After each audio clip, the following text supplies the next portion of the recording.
Well, one that I've been waiting very patiently to announce for this evening. We do have a leading role confirmed for the live-action Sonic the Hedgehog movie, which is coming out for next year, and it's X-Men's Cyclops. Huh. Jason Marsden. Jason Marsden is starring in the live-action role. But here's the thing. Jason Marsden is the voice actor / did James Marsden did James Marsden was Cyclops. Yeah, you're right about that. Here's the thing. I love you too, Navi. I'll talk to you in a bit. Sorry, he's voicing his opinions. He goes, Mommy's been home. Mommy hasn't been home all day, and now she's getting on the podcast, so I must be heard. I have opinions.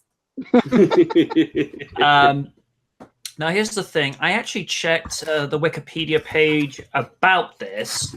Originally, it said he was going to be playing an actor called Tom, which originally was going to be passed to Paul Rudd, who we all know better as Ant-Man, as a cop that teams up with Sonic to take on Dr. Robotnik. But now there's being little to no information as to what James Marsden's role is going to be. So some are speculating either it's just going to be a, token human character buddy alliance with Sonic, or he's going to be voicing Sonic. Now, I don't have anything against him playing Sonic, but is his voice maybe a little seasoned to be playing Sonic? Because Sonic is supposed to be 15, unless they're going to change his age up in the movie. I don't know. But one would presume that they would keep Roger Craig Smith to just come and reprise the role, since it is, Sega's product at the end of the day. Personally, I'd love it if Jaleel White would come back, because as far as I'm concerned, he's the OG. They're not really giving too much information. Here's the other thing that raised an eyebrow with me. This movie has only got a budget of $90 million. That raised an eyebrow. So is that 9-0? Yes. It should be interesting. Look at Deadpool. They had a pretty low budget, and holy shit, it took off quite well.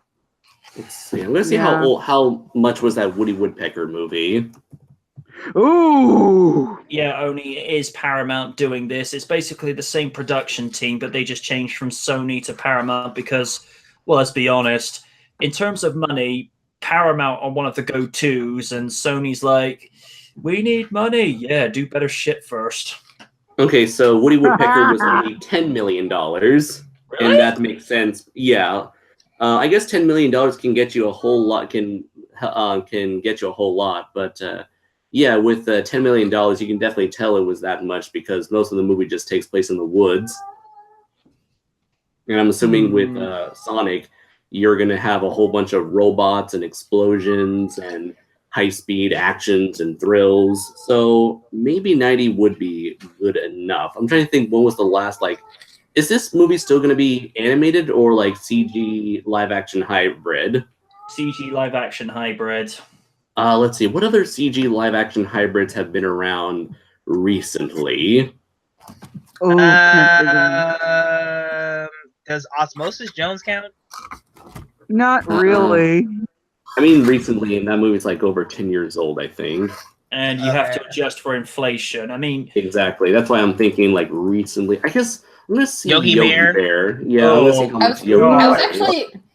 I was actually going to say, didn't they make 2 Paddington Bear movies? Yes, they did.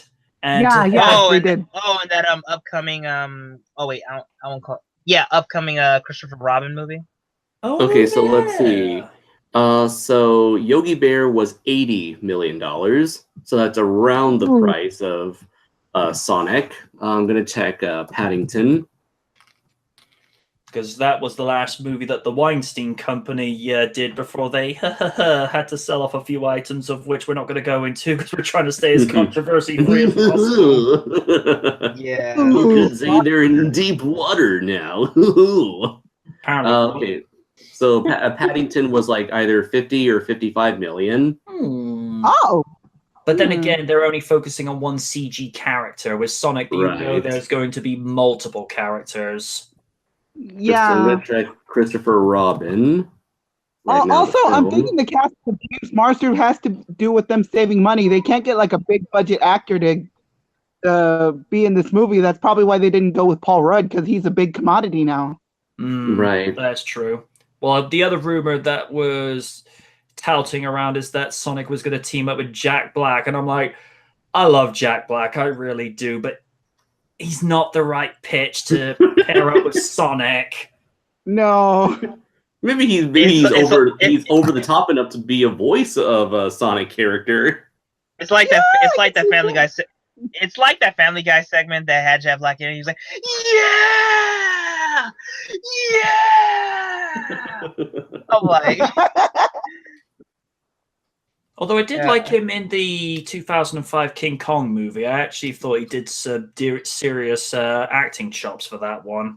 And he did really well in the Goosebumps movie that I took my nephew I was to. about to say that, yeah. Yeah, he was R.L. Stein, and he was the voice for Slappy. I'm like, wait, what? He did. Holy shit, he's got some voice acting chops. Yeah. Yeah. Well, one thing that Altiori, who's one of my go-tos for anything Jurassic Park related, awesome girl. If you happen to want to check out her stuff, she's very insightful. Do a YouTube search for Altiori. She said, I want this to be carefully put in. Can you just have, if Knuckles is in the movie, can you just have him say as casually as possible, do you know the way? Oh, no. Or at least, at the very least, let him mention how he doesn't like chuckling. Oh yeah. Or let him say, why are you running to Sonic? Why are you running? Why are you running? My only demand for Knuckles, don't make him a dumbass. Please, for the love of gosh, do not make him a dumbass. We've had enough of that. You know they will, because Hollywood writers... Go ahead. I was going to say, just make him the lovable character from Sonic 3 who would just randomly punch Sonic in the back of his head, laugh, and run.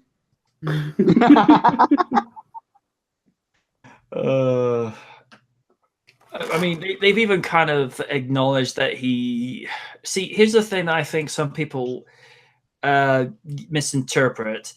Naivete is not the same as stupidity. Naivete is because the way Knuckles is portrayed in the earlier games and through Adventures 1 and 2 and Sonic Underground, he's a very intelligent character, but because he doesn't have a lot of social awareness skills, he doesn't know how to spot these little nuances of, maybe I shouldn't trust this guy, or hey, this is not a good idea.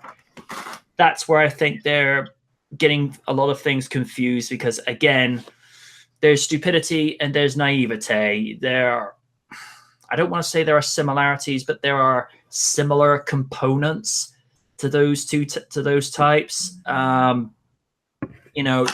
not the same thing. I mean, Raiden could be a master of physics and has found a way to open up portals to other universes and meet Master Shadow-Raiden and the Masters of the Universe battle for supremacy, but doesn't know how to get the ladies because he just doesn't have the social skills. There's that fine difference. Although Master Shadow-Raiden has a nice ring to it, as if he was going to go into mixed martial arts tournaments. That would be super good. That would be awesome. And his opponent, Master Shadow-Raiden, your end is at hand. Be gone. I forfeit. Oh, that'd be so cool. But yeah, I don't know how many characters that they're going to have, because Paramount and various other websites are letting little about this get out. If Robotnik is going to be a voiceover only, which it won't be, but here's who I would have cast as Robotnik if they were able to get him: Danny DeVito.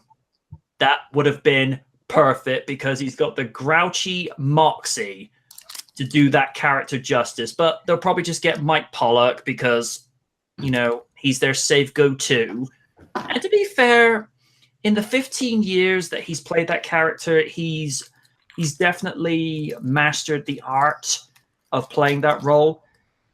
Personally, and this is just my personal bias coming out, there is only one Robotnik, and it's Jim Cummings.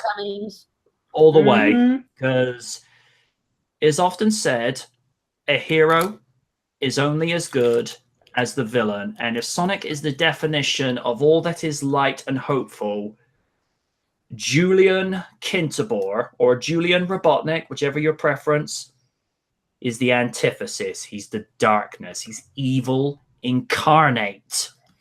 That is the point. But and there's some people that say, well, I prefer the Long John Baldry, but here's the thing. That is basically Looney Tunes meets Sonic. That is the whole point. You have to have a laughable villain. But because Sonic Sat.AM was taken in such a dramatic and serious approach in comparison to Adventures of, you need the right tone direction for that character. And Jim Cummings knocked it out in spades and then some. And even now, whenever he goes to some conventions, they actually ask him to read out lines as Julian Robotnik, and the man still knows how to do it. Oh, nice. It just shows that he has a lot of love for what he does. And here's the thing: I watched a small clip that they've been passing around from the new DuckTales of him reprising his role as Darkwing. The man has not missed a beat. He still has it, and then some. Yes. Oh yeah. Still haven't seen that, but luckily I have on demand, so I'll check more of that.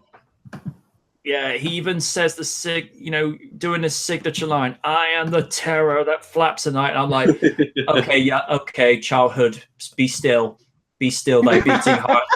It's all good stuff. But you should have heard him on the Alpha with Rob Paulson when he was reading off Bruce Wayne's lines in Batman v Superman. I love that. That is freaking brilliant. And he ends it with him. He goes, "Especially you, Steelbeak." That's right, baby. But with regards to how the Sonic movie will go, because keep in mind, this is the first attempt at a Western Sonic movie, because there was the one by ADV filmed in 1999, which was just two episodes comprised from a 2-episode OVA series in 1996. The only reason they put those two together because at the time the Sega Dreamcast and Sonic Adventure was slowly coming up for release date in the fall of 99. They needed something to help promote it. Now, here's where I'm going to be obnoxious, objective guy, and then there's going to be the guy who tries to defend it but really hasn't got much to stand with it. In terms of animation, in terms of voice work and writing, there's nothing particularly redeeming about it, because there's some people say, well, you should judge it by these standards. No. It's mid-90s. Judge it for the standards that it had for then. And most animes and OVAs in the mid-90s, it's a very dark color palette.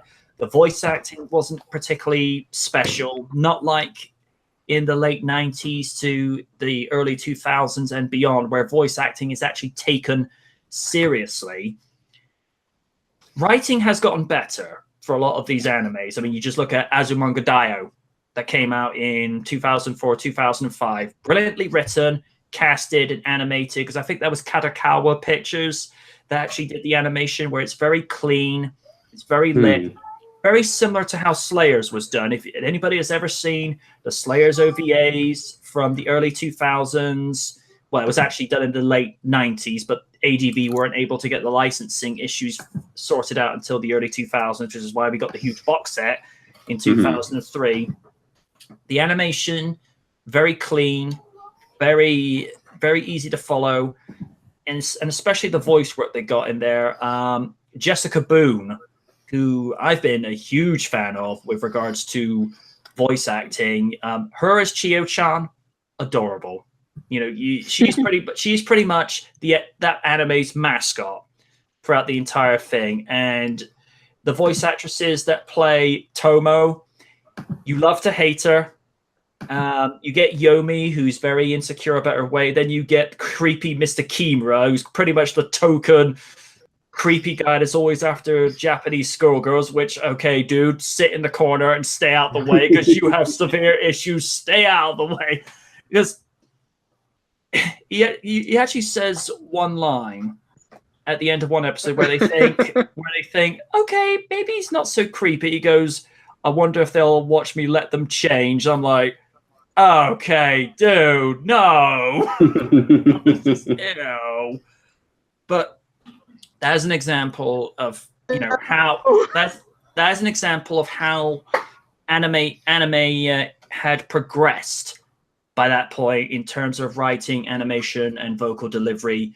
So to try and compare Sonic the movie or Sonic the anime, Sonic the OVA, whichever your preference, it's apples and oranges. It's night and day. You can't really compare the two. Now, the score and the soundtrack I love from that because it's got that very kind of 90s anime style that I love about anime. But in terms of the voice work, Nathan Burke, I appreciate that you tried, but he made Sonic sound like a nasal sounding cowboy. It's just one of those things. When I think we can both agree, up until they cast Kate Higgins as Tails in 2010 for Sonic Colors, Tails had always been a very hit and miss subject with regards to vocal delivery in the games. Because I think with Sonic Adventure 2, because they had Corey Brinegar's voice him, because obviously his older brother's voice broke around the time that they were doing the casting for the voices around that time. And of course, Sonic Heroes happened. And, oh, sweet Lord. As a character, I love Tails to death. I really do. But in the OVA, he sounded like a 6-year-old girl with the worst nasal head cold possible. Sonic Heroes is like, oh gosh, I'm having flashbacks. No, don't remind me about. I have to do this just once, MJ, and forgive me and Vince. Sonic, I finally finished it. See, it's my Jeopardy body board. By the way, have you seen where I put the Claritin? Sorry, I have to do this too, but whoa, my head's spinning. Trust me, I know. Though I'm not a big fan of Sonic the Hedgehog, I understand you guys' pain, especially when you do the flying segments. Oh God, those were painful. Wee. I'm like, oh my God, stop. Tails, you're gonna crash. Ah! You're good. And then you hear Sonic Flow goes, Tails is just like a little kid with his new toy. And I'm looking thinking, what? He's 8. Yeah, but it was just, it's not. Well, 11 in Adventure. It seems like Sega can't pick an age yet. No, that's not what I was referring to. It's just the vocal direction they gave Nathan to go along with. And it should be noted, Nathan Burke is the only English-speaking voice actor for Sonic the Hedgehog that isn't American, because he is actually Northern Irish. Huh. I kind of picked up on it a little bit. Because, to my understanding, because Julia White, Ryan Drummond, Jason Griffith, and Roger Craig Smith, they're all American, which obviously Junichi I don't know what it is about that guy, but his voice has never aged with regards to voicing Sonic. But like I said, if I may interject one more time, that's kind of with a lot of Japanese voice actors. Look at Masako Nozawa. She's in her 80s and she still is on point with Goku. Oh yeah, no, most yes. definitely. Yeah, there's a little something about Ryan Drummer that I'll mention to you in a little bit when I'm not going to cover it in this because I want to keep this as controversy free as possible, which the Sonic franchise is known for doing. And so I'm not going to do this in this segment when I go to do this for YouTube later. But you get the point that I'm getting at with the exceptions of Jaleel. And here's the thing: I don't know why Jason Griffith gets so much hate for what he's done as Sonic, because with each game he was getting better. Slowly, he was getting there, but Roger knocked it out of the park in one go. I even said to him on Twitter, this is probably about 4 or 5 years ago, I said, you're probably the first Sonic voice actor since Jaleel White to nail the character perfectly. And he responded to me saying, well, he did set the bar very high for us to shoot for, so to be compared to him is a compliment. And I'm like, holy shit, he responded to me. Senpai noticed me. I was about to say that. Although he brilliantly shut somebody down on Twitter once that was complaining about how Sonic Boom was going, and he just goes, I forget the person's name, so I'll just put one in. He just goes, well, thanks a lot, Mark. Glad you're enjoying the show to everything you wanted it to be. And I thought, well played, sir. Well played. Well, that's how you shut people down. Another example, when they, this is the only time I'll mention Jimmy Kimmel because of things he's done.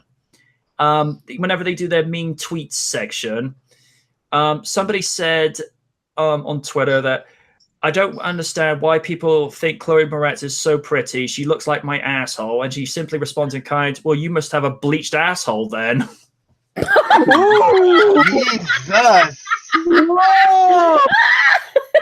God damn. Savage. Oh my God. Yeah. And people have pestered this guy on Twitter for months saying, why are you all getting mad at me for something I said at Twitter months ago? And it's like, well, maybe if you kept your mouth shut, maybe they wouldn't be, coming at you like that. But, you do you. Oh. But, yeah. Just for context, Raiden, one of the things that you did miss when we were doing the coverage of General Lemoners, I think that was the YouTubers covering this. Kimmel goes on this little tirade about racial equality in one video skit. He went and put on blackface. I remember that. Oh. Yeah. Yeah, this happened. Yeah. Yeah. I think you did yourself a favor by not being there, because I'm like, and I think I might have said on there, it's like, I'm so glad Raiden's not here to see this, because he would have lost his shit over this. Oh, yes, he would have. His silence speaks volumes with his anger, folks. Oh, yes, it does. Dan is... Oh, dear.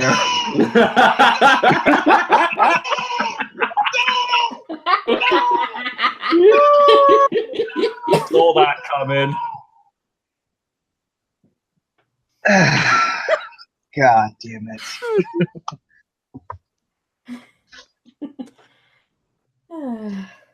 No, what got me is the guess what's in my pants segment he did. That was nasty. Oh, yeah. This is a guy who talks about sexual harassment going on in Hollywood, and he does a segment outside his show where he gets people to feel up what's in his trousers. Dude, shut the fuck up.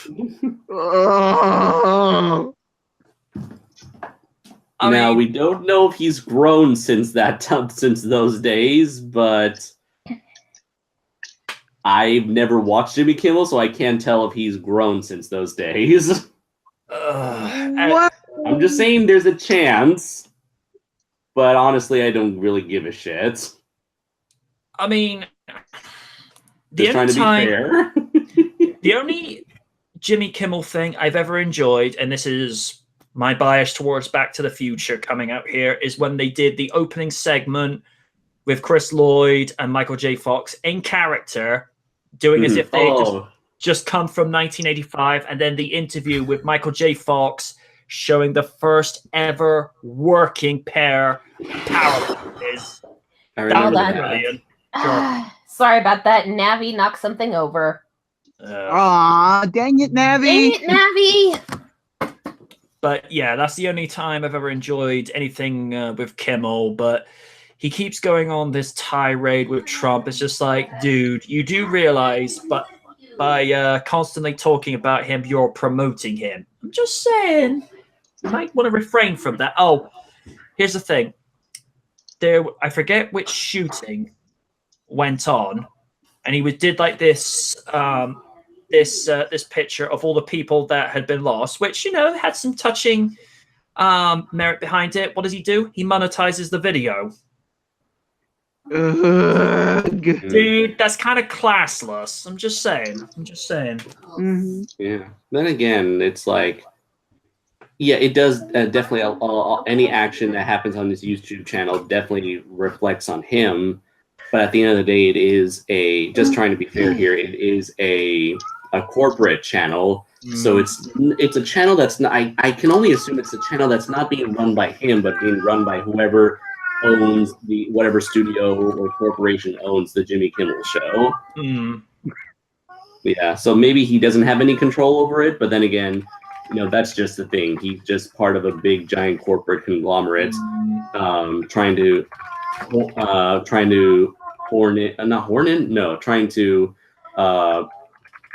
shove itself into the spotlight, into the YouTube spotlight. All right. I hear Navi meowing. It's like, you better not be supporting him, Navi. No. Now he's distracted because a bird flew past my apartment and he's at the windowsill. All right. Right. Just to get back on track, I'm going to finish up with my piece for the Sonic movie announcement, and then obviously you will see your pieces on it. I'm going to go into this with a blank slate because all we know at the moment is that they're filming. They've got Jason Marsden cast in a lead human role. We don't even have concept art of what kind of art direction they're going for, what Sonic is going to look like, how long it's going to be. The only thing that we've been told is that they're aiming for a PG-13 rating. And let's be honest here, I think that could actually be a good thing, because it's one of those sort of Batman Begins situation whereby you don't want to kidify it, but at the same time, you don't want to go all edgy with that type of movie. You want it to be at a level whereby everyone can see it and appreciate it for what it is, and it's not being contrived, and it's not trying to be something it's not. So that's not to say it's going to be like a Shadow of the Hedgehog situation where it's Al the Edge, being edgy for the sake of. If you can have it at a level whereby it's Iron Man 1 type of humor, whereby it's not cringy, it's natural, it's where it needs to be. I'm just going to wait and see how it pans out, because that's all we can do at this stage. I'm just hoping that they can spend their budget accordingly, because CG is not cheap. But 19 million, I don't think we're going to get a 2-hour Sonic movie. I'd be very surprised if we do, but we'll just have to wait and see. I know you want it to be good as well, Navi. I hope they put Blaze the Cat in as well. He's a fanboy. What are your thoughts? It could be good. It could be bad. If it's Paramount, then maybe I can be a little optimistic.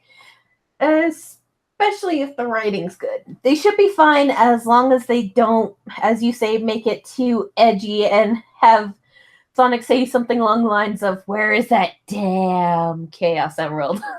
Where's that damn Chaos Emerald? Yeah, as long as they don't go super dark and super edgy, they should be fine, just as they should be fine as long as they don't make the same mistakes as most other movies of that ilk and try to rely too heavily on internet memes and pop cultural humor. Sonic being dark and edgy. Now I have this image of him holding somebody at the throat. Goes, where were the other drones going? Could be worse. It could be Sonic as Frank Castle. Oh, Jesus, no. Yikes. Let's not say we did. Let's not say we did. But yeah, regardless, it should be a fun film if they do this right. And in my opinion, if they don't do Robotnik as CG, in my personal opinion, if you wanted to kind of go between that cusp of Sat-Am and kind of the more comedic side to Sonic, I say go Ron Perlman. He has the voice and the stature for it. Ooh, yeah. I love that. Yeah, it's like have him do his Clayface voice. Perfect. Oh. That'd be good. And he already has the mustache for it. True. I do. Yeah. I do agree with definitely have elements of Satam darkness, because that was the right level of darkness where it's not necessarily edgy, but there are high stakes to go for, which is where that show is just so underappreciated, considering in 3 months that series turns 25. Whoa. And one more thing, if I had the power and I could will it, my friend, just for you, I would make them write in Sally Acorn, and she would be mandatorily voiced by Kath Soucie. No one ever say anything bad about this woman. She is in the right. She knows what she's doing. All is good with the world. All is good with the world. I am at peace. Raiden, you're set. Like you, I'm gonna have an open mind with it. Like I said, I'm not the biggest Sonic the Hedgehog fan, but I do like him in the games and some stuff that he's been in. But I'm just hoping it can be, I don't know, Sonic Adventure like mixed with Sonic X, the good parts, and hopefully they do sequels. Then they'll probably introduce Shadow, and for every Sonic fan that's here, I'm hoping they don't do the Sonic Shadow the Hedgehog route, i.e. that really bad video game. I played that one. Could have been good, but the controls were clunky as shit. They were. And I heard you had to play that game 3 to 4 times to get the real ending. I'm like, yo, my God. Yeah, I went there. I did all those endings. It was not worth it. There, Kaiju. There. Anyway, I hope it does pretty good. I'm just hoping more video game franchise gets treated well. So yeah, just hope it does well. Have an open mind on it. Lydia. Yeah, I gotta parrot what everybody else is saying. I'll keep an open mind, seeing where they go with this. Until I get maybe set photos or an actual trailer. I'll wait and see. And the casting of James Marsden as whatever, it's that's perfectly fine if they're doing him as a human character. It's it's not the first time he's played against CG. He was also in this really terrible Easter movie called Hop. Where Russell was the son of the Easter Bunny, and I'm like, oh god, no. And his last name was O'Hare. Yeah. Oh god. Yeah, but he is used to playing ridiculous, so I think he'll be fine there. So, but all in all, like I'll just be all wait and see where they go with it. Kaiju, as ever, we wait your logical wisdom. Thank you, MJ. Really, I'm more along the lines of what Lids is saying, in that it's best to just wait and see, because I feel like we still don't have enough information outside like the bare essentials as to who is producing it and how much is the money. And for James Marsden, if he's going to be like the most popular or the most famous actor attached to this movie, then it looks like they're kind of going more low ball here. Like, they're not going to get something like ridiculously huge and popular, like, you mentioned before, Paul Rudd. So they clearly don't have the money for that, for people of that caliber in terms of like popularity. So if James Marsden is like the low, like the highest they can afford, then I guess they probably want to focus more on talent while also being more conservative with the budget. And with that, I can only imagine what sort of movie they can pull off with $90 million, considering that most action movies today, like because Hollywood tends to spend so much money, they can go well above $100 million. But for 90, they have to be very conservative and very smart about how they approach things, unless they decide to have the whole movie take place in one single location where they can do a lot of action sequences there.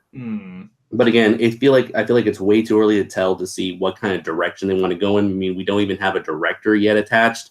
Tim Miller. And Tim Miller. What did he do? He did the first Deadpool movie. Okay, that'd be interesting. Okay, so that's a director who definitely knows how to handle a limited budget and is able to make the most out of it. So that's a good sign, I want to say. So I say we just have to wait and see what happens. I feel like it can still go in any direction at this point, and that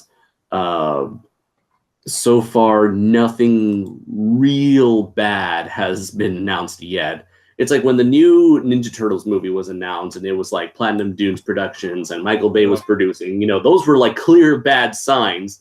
And whether or not you like the movie, the first impressions were not good. And the first actor that was attached to that movie was Megan Fox. So again, more bad signs. But so far, I'm not getting that vibe from Sonic the Hedgehog yet. So far, there's no bad signs as of now. One of the things that a lot of people have been asking for to either do an original story or an adaptation. A lot of people have been asking for an adaptation of Sonic Adventure 2, which as a live action movie, that could be good if it's executed properly, because that was one of their better game stories. Yeah, I agree. I love playing that game on GameCube when it was like Sonic Adventure 2 Battle.